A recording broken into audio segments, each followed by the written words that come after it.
In this video, I'm going to take you through a step-by-step process to change your color theme in VS Code. If this video helps, please like and subscribe. As you can see, by default, this is the default color theme for VS Code when you install it.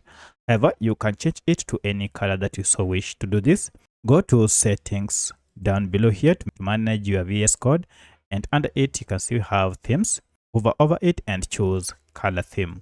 From here, you can see our current color theme is this dark 2026. That is default color theme, and you can now choose your color from here. So you can switch to light if you so wish, and you can see that is light, or you can choose any other. You can see we have various other options like dark modern. That is it.